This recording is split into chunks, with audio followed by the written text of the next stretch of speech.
असुरराज जलंधर की पत्नी वृंदा ने कैसे और क्यों अपने देह का त्याग किया और भगवान विष्णु को उन्होंने क्या श्राप दिया, यह हम जानेंगे कार्तिक मास की कथा के 18वें और 19वें अध्याय के माध्यम से। हरे कृष्णा, राधे राधे। आप सभी का बहुत बहुत धन्यवाद मेरे चैनल पर आने के लिए। आज की वीडियो में मैं कार्तिक मास की कथा का 18वां और 19वां अध्याय लेकर आई हूँ।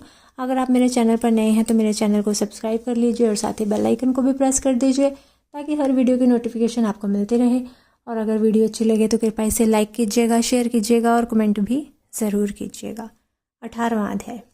अब रौद्र रूप महाप्रभु शंकर अपने वीर गणों के साथ नंदी पर चढ़कर हंसते हुए युद्ध भूमि में आए। उनको आया देखकर उनके पराजित गण फिर लौट आए और सिंहनाद करते हुए आयुधों से दैत्यों पर प्रहार करने लगे।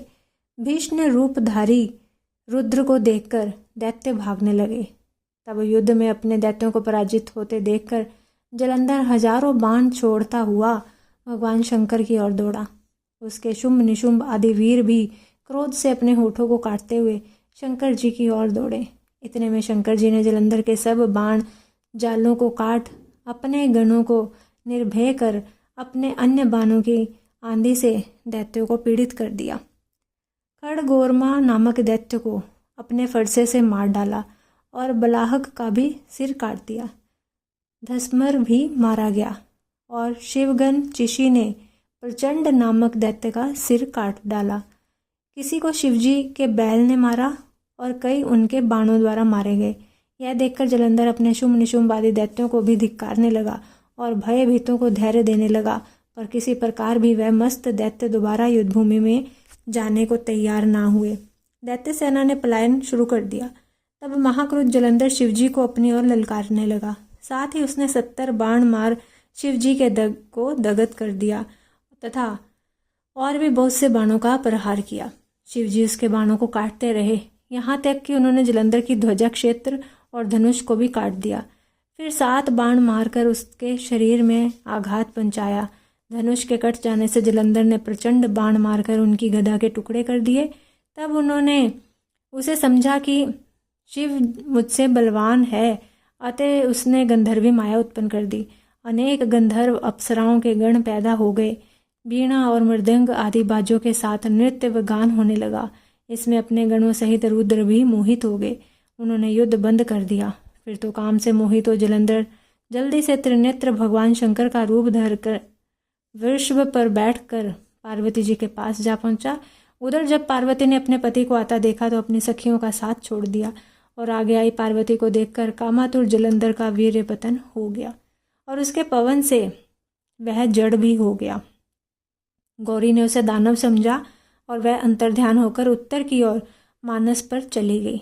वहां पार्वती को देखकर फिर शिवजी की ओर लौटकर उधर पार्वती जी ने भगवान विष्णु को बुलाकर दैत्य का कृत्य कहा और यह प्रश्न किया कि क्या आप इससे अवगत हैं।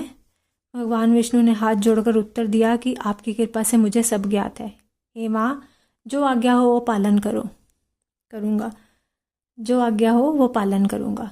जगत माता ने विष्णु जी से कहा कि उसे दैत्य ने जो मार्ग खोला है उसका अनुसरण उचित है। मैं तुम्हें आज्ञा देती हूँ कि तुम जाकर उसकी स्त्री का पति व्रत भ्रष्ट करो, वह दैत्य तभी मारा जाएगा। पार्वती जी की आज्ञा पाते ही भगवान विष्णु माँ की आज्ञा शिरोधार्य कर छल करने के लिए जलंधर की नगर की ओर चल पड़े। 19वां अध्याय। राजा पृथु ने पूछा कि हे देव ऋषि, अब आप यह कहिए कि भगवान विष्णु ने वहां जाकर क्या किया तथा जलंधर की स्त्री का पतिव्रत कैसे भ्रष्ट हुआ। श्री नारद जी ने कहा कि जलंधर के नगर में जाकर भगवान विष्णु ने उसकी पतिव्रता स्त्री वृंदा का पतिव्रत भंग करने का विचार किया। वह उसको नगर में एक उद्यान में जाकर ठहरे हुए मिले और रात में उसे स्वप्न दिया। वह उनकी माया और अद्भुत कार्य पद्धति थी और उनकी माया द्वारा जलंधर की स्त्री पतिव्रता वृंदा ने रात में यह स्वप्न देखा कि उसका पति नग्न होकर सिर पर तेल लगाए महिष पर चढ़ा है। वह काले रंग के फूलों की माला पहने हुए है तथा उसके चारों ओर सिंह हिंसक जीव है। वह सिर मुंडाए हुए अंधकार में दक्षिण दिशा की ओर जा रहा है। उसने अपने नगर को समुद्र में डूबा हुआ देखा। फिर इस प्रकार के बहुत से भयानक सपने देखे। फिर तुरंत ही वह जाग पड़ी और स्वप्न के संबंध में विचार करने लगी। इतने में उसने सूर्य के उदय होते हुए देखा तो सूर्य में उसे एक छिद्र दिखाई दिया तथा वह कांतिहीन था। इसे उसने अनिष्ट जाना और भयभीत होकर रोने लगी। वह छज्जे पर गई, अटारी पर चढ़ी, भूमि पर उतरी, मगर उसे कहीं पर भी शांति प्राप्त नहीं हुई। फिर वह अपनी 2 सखियों को साथ लेकर उपवन में गई, परंतु वहाँ भी उसे शांति नहीं हुई। फिर वह जंगल में निकल गई, वहाँ भी उसे चैन न आया। वन में उसने सिंह के समान 2 भयंकर राक्षसों को देखा, जिससे वह अत्यंत भयभीत होकर वहाँ से भागने लगी। उसी समय वहाँ अपने शिष्यों सहित एक तपस्वी आ गया, तो वृंदा उसके पैरों में हाथ लगाकर उससे अपनी रक्षा के लिए याचना करने लगी। मुनि ने अपनी एक ही हुंकार से उन दोनों राक्षसों को वहाँ से भगा दिया।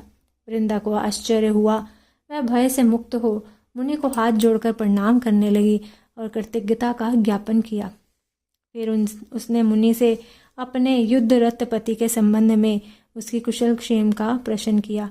मुनि ने मौन हो आगे पीछे देखकर कहना चाहा कि उसी समय 2 बानर के रूप में बानर उनके पास हाथ जोड़कर आ खड़े हुए। जो ही मुनि ने भ्रुकुटी का संकेत किया तो वह उड़कर आकाश में चले गए।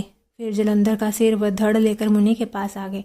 तब वृंदा अपने पति को मरा हुआ जान मूर्छित होकर धरती पर गिर पड़ी और अनेक प्रकार के वचन कहकर दारुण विलाप करने लगी।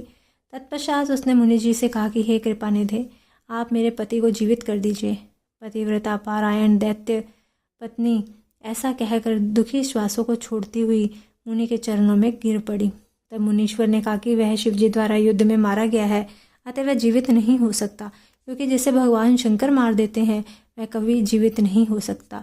परंतु शरणागत की रक्षा सनातन धर्म है, अतः कृपा करके मैं इसे जिलाए देता हूँ। श्री नारद जी कहते हैं कि वह मुनि साक्षात विष्णु थे, जिन्होंने कि यह सब माया फैलाई थी। वह वृंदा के पति को जीवित करके अंतर ध्यान हो गए। जलंधर ने उठकर वृंदा का आलिंगन किया और उसका मुख चूमा। वृंदा भी पति को जीवित देख के बहुत खुश हुई और अब तक हुई सब बातों को स्वप्न समझा। तत्पश्चात वृंदा सकाम हो बहुत दिन तक अपने पति के साथ विहार करती रही। एक दिन उसने संभोग काल के अंत में भगवान विष्णु को पहचान लिया। तब वह उन्हें ताड़ित करती हुई बोली कि हे पर स्त्री के गमन करने वाले विष्णु, तुम्हारे शील को धिक्कार है। मैंने जान लिया है कि वह तपस्वी मायावी तपस्वी तुम ही थे। हे राजन, ऐसा कहकर परम क्रुद्ध हो पतिव्रता ने अपने तेज को प्रकट करते हुए शाप दिया। जो तूने अपनी माया से 2 राक्षस मुझको दिखलाए थे, वही दोनों राक्षस किसी समय तुम्हारी भी स्त्री का हरण करेंगे और उसके विरह में दुखी होकर तुम वानरों की सहायता से वन में भ्रमण करोगे। और सर्वेश्वर वह जो इस समय तुम्हारा शिष्य बना हुआ है, वह वहाँ पर भी तुम्हारा साथी रहेगा। ऐसा कहकर पतिव्रता वृंदा भगवान विष्णु के लाख मना करने पर भी अग्नि में प्रवेश कर गई। ब्रह्मा आदि देवता आकाश से उसका प्रवेश देखते रहे। वृंदा के शरीर का तेज श्री पार्वती के शरीर में चला गया और आकाश में जय जयकार होने लगी। पतिव्रता धर्म के प्रभाव से वृंदा ने मुक्ति प्राप्त की। श्री कृष्ण भगवान की जय। कार्तिक मास की जय। वीडियो अच्छी लगे तो कृपया इसे लाइक कीजिएगा, शेयर कीजिएगा, कमेंट कीजिएगा। मिलती हूँ अपनी अगली वीडियो के साथ। तब तक के लिए सभी को हरे कृष्णा, राधे राधे।